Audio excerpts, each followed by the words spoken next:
بسم اللہ الرحمن الرحیم۔ عمرو بن حارث نے خبر دی، انہیں محمد بن عبد الرحمن بن نوفل قرشی نے، انہوں نے عروہ بن زبیر سے پوچھا تھا۔ عروہ نے کہا کہ نبی کریم صلی اللہ علیہ وسلم نے جیسا کہ معلوم ہے حج کیا تھا۔ مجھے ام المومنین حضرت عائشہ صدیقہ رضی اللہ عنہا نے اس کے متعلق خبر دی کہ جب آپ مکہ معظمہ آئے تو سب سے پہلا کام یہ کیا کہ آپ نے وضو کیا، پھر کعبے کا طواف کیا۔ یہ آپ کا عمرہ نہیں تھا۔ اس کے بعد ابو بکر رضی اللہ عنہ نے حج کیا اور آپ نے بھی سب سے پہلے کعبے کا طواف کیا، جبکہ یہ آپ کا بھی عمرہ نہیں تھا۔ عمر رضی اللہ عنہ نے بھی اسی طرح کیا۔ پھر عثمان رضی اللہ عنہ نے حج کیا۔ میں نے دیکھا کہ سب سے پہلے آپ نے بھی کعبے کا طواف کیا، آپ کا بھی یہ عمرہ نہیں تھا۔ پھر معاویہ اور عبداللہ بن عمر رضی اللہ عنہ کا زمانہ آیا۔ پھر میں نے اپنے والد زبیر بن عوام رضی اللہ عنہ کے ساتھ بھی حج کیا۔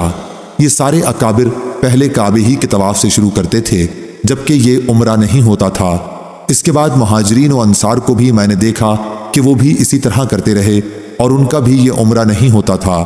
آخری ذات جسے میں نے اس طرح کرتے دیکھا وہ حضرت عبداللہ بن عمر رضی اللہ عنہ کی تھی۔ وہ حضرت عبداللہ بن عمر رضی اللہ عنہ کی تھی، انہوں نے بھی عمرہ نہیں کیا۔ ابن عمر رضی اللہ عنہ بھی موجود ہیں، لیکن ان سے لوگ اس کے متعلق پوچھتے نہیں۔ اسی طرح جو حضرات گزر گئے ان کا بھی مکے میں داخل ہوتے ہی سب سے پہلا قدم طواف کے لیے اٹھتا تھا، پھر یہ بھی احرام نہیں کھولتے تھے۔ میں نے اپنی والدہ اسماء بنت ابی بکر رضی اللہ عنہا اور خالہ عائشہ صدیقہ رضی اللہ عنہا کو بھی دیکھا کہ جب وہ آتی تو سب سے پہلے طواف کرتی اور یہ اس کے بعد احرام نہیں کھولتی تھیں۔ صحیح بخاری حدیث نمبر 1641۔ اور مجھے میری والدہ نے خبر دی کہ انہوں نے اپنی بہن اور زبیر اور فلاں فلاں رضی اللہ عنہم کے ساتھ عمرہ کیا ہے۔ یہ سب لوگ حجر اسود کا بوسہ لیتے تو عمرے کا احرام کھول دیتے۔ صحیح بخاری حدیث نمبر 1642۔ عروہ نے بیان کیا کہ میں نے ام المومنین حضرت عائشہ صدیقہ رضی اللہ عنہا سے پوچھا کہ اللہ تعالیٰ کے اس فرمان کے بارے میں آپ کا کیا خیال ہے جو سورہ بقرہ میں ہے کہ صفا اور مروہ اللہ تعالیٰ کی نشانیوں میں سے ہیں، اس لیے جو بیت اللہ کا حج یا عمرہ کرے اس کے لیے ان کا طواف کرنے میں کوئی گناہ نہیں۔ قسم اللہ کی، پھر تو کوئی حرج نہیں ہونا چاہیے اگر کوئی صفا اور مروہ کی سعی نہ کرنی چاہے۔ حضرت عائشہ رضی اللہ عنہا نے فرمایا، بھتیجے تم نے یہ بری بات کہی، اللہ کا مطلب یہ ہوتا تو قرآن میں یوں اترتا، ان کے طواف نہ کرنے میں کوئی گناہ نہیں۔ بات یہ ہے کہ یہ آیت تو انصار کے لیے اتری تھی جو اسلام سے پہلے منات بت کے نام پر جو مشلل میں رکھا ہوا تھا اور جس کی یہ پوجا کیا کرتے تھے احرام باندھتے تھے۔ یہ لوگ جب زمانہ جاہلیت میں احرام باندھتے تو صفا مروہ کی سعی کو اچھا نہیں خیال کرتے تھے۔ اب جب اسلام لائے تو رسول اللہ صلی اللہ علیہ وسلم سے اس کے متعلق پوچھا اور کہا کہ یا رسول اللہ، ہم صفا اور مروہ کی سعی اچھی نہیں سمجھتے تھے۔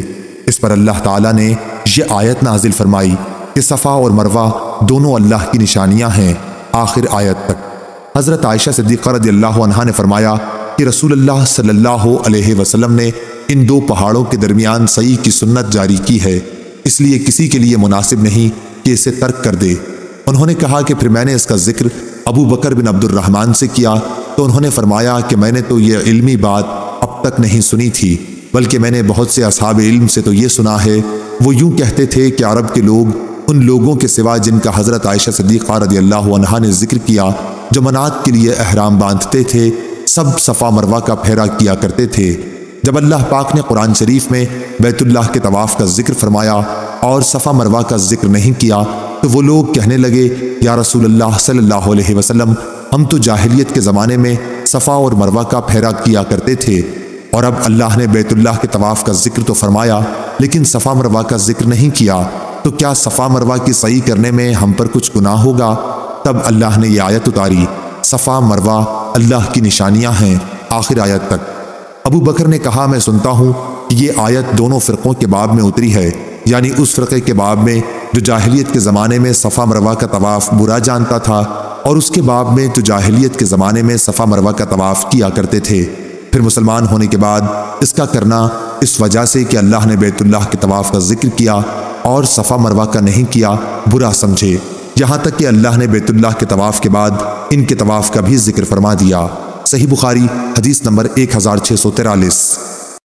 عیسیٰ بن یونس نے بیان کیا، ان سے عبید اللہ بن عمر نے، ان سے نافع نے اور ان سے حضرت عبداللہ بن عمر رضی اللہ عنہ نے بیان کیا کہ جب رسول اللہ صلی اللہ علیہ وسلم پہلا طواف کرتے تو اس کے 3 چکروں میں رمل کرتے اور بقیہ 4 میں معمول کے مطابق چلتے، اور جب صفا اور مروہ کی سعی کرتے تو آپ نالے کے نشیب میں دوڑا کرتے تھے۔ عبید اللہ نے کہا، میں نے نافع سے پوچھا، ابن عمر رضی اللہ عنہ جب رکن یمانی کے پاس پہنچتے تو کیا حسب معمول چلنے لگتے تھے؟ انہوں نے فرمایا کہ نہیں، البتہ اگر رکن یمانی پر ہجوم ہوتا تو حجر اسود کے پاس آ کر آپ آہستہ چلنے لگتے، کیونکہ وہ بغیر چومے اس کو نہیں چھوڑتے تھے۔ صحیح بخاری حدیث نمبر 1644۔ سفیان بن عیینہ نے عمرو بن دینار سے بیان کیا کہ ہم نے ابن عمر رضی اللہ عنہ سے ایک ایسے شخص کے متعلق پوچھا جو عمرے میں بیت اللہ کا طواف تو کر لے لیکن صفا اور مروہ کی سعی نہیں کرتا، کیا وہ اپنی بیوی سے صحبت کر سکتا ہے؟ انہوں نے جواب دیا، نبی کریم صلی اللہ علیہ وسلم مکہ تشریف لائے تو آپ نے بیت اللہ کا 7 چکروں کے ساتھ طواف کیا اور مقام ابراہیم کے پیچھے 2 رکعت نماز پڑھی، پھر صفا اور مروہ کی 7 مرتبہ سعی کی، اور تمہارے لیے رسول اللہ صلی اللہ علیہ وسلم کی زندگی بہترین نمونہ ہے۔ صحیح بخاری حدیث نمبر 1645۔ ہم نے اس کے متعلق جابر بن عبداللہ رضی اللہ عنہ سے بھی پوچھا تو آپ نے فرمایا کہ صفا اور مروہ کی سعی سے پہلے بیوی کے قریب بھی نہ جائے۔ صحیح بخاری حدیث نمبر 1646۔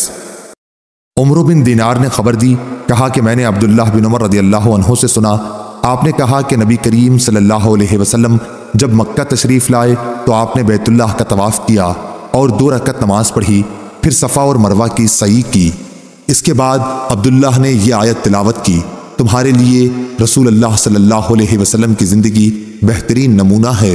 صحیح بخاری حدیث نمبر 1647۔ عاصم احول نے خبر دی، انہوں نے کہا کہ میں نے انس بن مالک رضی اللہ عنہ سے پوچھا، کیا آپ لوگ صفا اور مروہ کی سعی کو برا سمجھتے تھے؟ انہوں نے فرمایا ہاں، کیونکہ یہ عہد جاہلیت کا شعار تھا، یہاں تک کہ اللہ تعالیٰ نے یہ آیت نازل فرما دی، صفا اور مروہ اللہ کی نشانیاں ہیں، پس جو کوئی بیت اللہ کا حج یا عمرہ کرے اس پر ان کی سعی کرنے میں کوئی گناہ نہیں ہے۔ صحیح بخاری حدیث نمبر 1648۔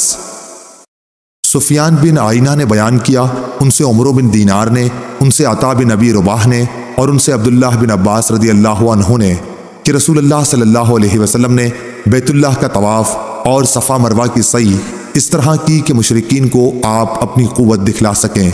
حمیدی نے یہ اضافہ کیا ہے کہ ہم سے سفیان بن عیینہ نے بیان کیا، ان سے عمرو بن دینار نے بیان کیا، کہا کہ میں نے عطا سے سنا اور انہوں نے ابن عباس رضی اللہ عنہ سے یہی حدیث سنی۔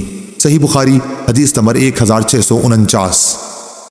عبداللہ بن یوسف نے بیان کیا، انہوں نے کہا کہ ہمیں امام مالک نے خبر دی، انہیں عبد الرحمن بن قاسم نے، انہیں ان کے باپ نے اور انہیں ام المومنین حضرت عائشہ صدیقہ رضی اللہ عنہا نے، انہوں نے فرمایا کہ میں مکہ آئی تو اس وقت میں حائضہ تھی، اس لیے بیت اللہ کا طواف نہ کر سکی اور نہ صفا مروہ کی سعی۔ انہوں نے بیان کیا کہ میں نے اس کی شکایت رسول اللہ صلی اللہ علیہ وسلم سے کی تو آپ نے فرمایا کہ جس طرح دوسرے حاجی کرتے ہیں تم بھی اسی طرح ارکان حج ادا کر لو، ہاں بیت اللہ کا طواف پاک ہونے سے پہلے نہ کرنا۔ صحیح بخاری حدیث نمبر 1650۔